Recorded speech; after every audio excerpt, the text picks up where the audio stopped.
Price the Lord. സാത്താൻ ഉണ്ട്.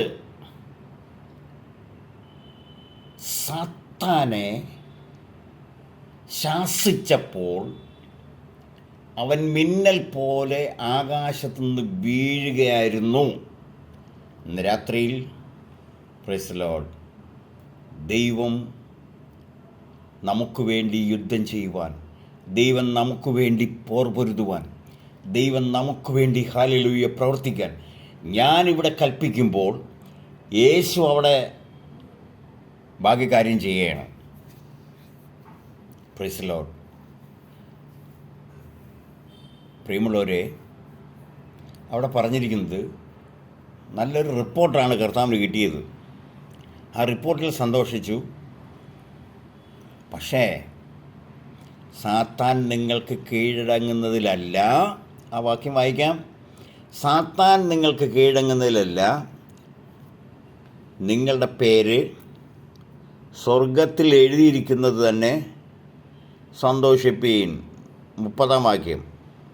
എങ്കിലും ഭൂതങ്ങൾ നിങ്ങൾക്ക് കീഴടങ്ങുന്നതിലല്ല, നിങ്ങളുടെ പേർ സ്വർഗത്തിൽ എഴുതിയിരിക്കുന്നത് അത്രേ സന്തോഷിപ്പീൻ. Praise the Lord. Hallelujah. Amen. എത്ര പേർക്ക് സന്തോഷമുണ്ട്?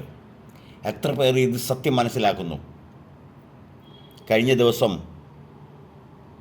ഞങ്ങളൊരു യാത്ര പോയി. കഴിഞ്ഞ ദിവസം ഇന്നലെ ശാസ്തമംഗലത്തിനിപ്പുറം വെച്ച് ഒരു വണ്ടി, ഞങ്ങൾ പോയ വണ്ടിയുടെ പുറകെ വന്ന ബൈക്കിൽ അതിൻ്റെ പുറകെ വന്ന ഒരു കാർ ഇടിച്ചു. ആ കാറ് തകർന്നു. ബുള്ളറ്റിരുന്നവന് ഒന്നും സംഭവിച്ചില്ല.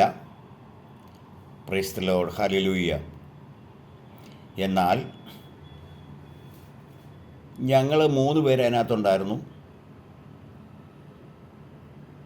2 പേര് ഫ്രണ്ടിലും ഞാൻ പുറകിലുമായിരുന്നു. എന്തോ സംഭവിച്ചെന്ന് മനസ്സിലായി.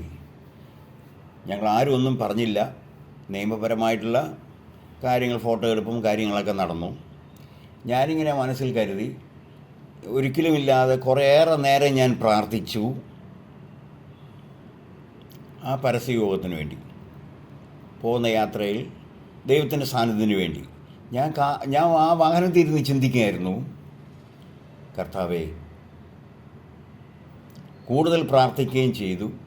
ഇതിപ്പോൾ സംഭവം നടന്നല്ലോ എന്നുള്ള, ഇതൊക്കെ സംഭവിച്ചു, കാര്യങ്ങളൊക്കെ ഇതാണെങ്കിലും ശാന്തമായി ഞങ്ങൾ യാത്ര ചെയ്ത്, ഞങ്ങൾ ചെന്ന് ആദ്യത്തെ പ്രസംഗത്തിന് വേണ്ടി തയ്യാറെടുക്കുമ്പോൾ തന്നെ ഒരു ഭൂതബാധിതൻ വന്ന് പ്രസംഗിച്ചുകൊണ്ട് നിന്ന ദൈവദാസൻ്റെ കാൽക്കൽ വീണു.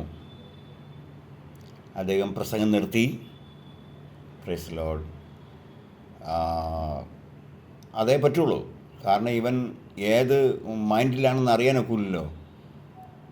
സ്തോത്രം. ആ പ്രിയ സാറിൻ്റെ അടുത്ത് പറഞ്ഞ്, ഇവന് വിശക്കുന്നെങ്കിൽ അവനെടുത്ത് പൈസ കൊടുക്കാൻ നേരത്തെ ഞാൻ പറഞ്ഞ അവന് വേണ്ട, അവന് നാസ്ത, അവൻ എന്തെങ്കിലും കഴിക്കാൻ കൊടുക്കും. ഹിന്ദിക്കാരനാണ്, ഭൂതമാണ് അവൻ, പിശാചാണ്, സുബോധമില്ലാത്തവനാണ്. അപ്പം ഞാൻ ചെന്ന് ഒരു കുപ്പി വെള്ളം അവന് വേണ്ട കഴിക്കാനുള്ള വാങ്ങിക്കൊണ്ട് കൊടുത്തു. എല്ലാവരും കൂടെ പറഞ്ഞ് പ്രാർത്ഥിക്കാൻ പറഞ്ഞു. അങ്ങനെ ഞാൻ പ്രാർത്ഥിച്ചു കൊണ്ടിരിക്കുമ്പോൾ പെട്ടെന്ന് ഈ ആക്സിഡൻറ്റിൻ്റെ കാര്യം എനിക്ക് ഓർമ്മ വന്നു. യേശുവിൻ്റെ നാമത്തിൽ സാത്താനെ നിന്നെ ശാസിക്കുകയാണെന്ന് പറഞ്ഞു. അപ്പോഴാണ് ആ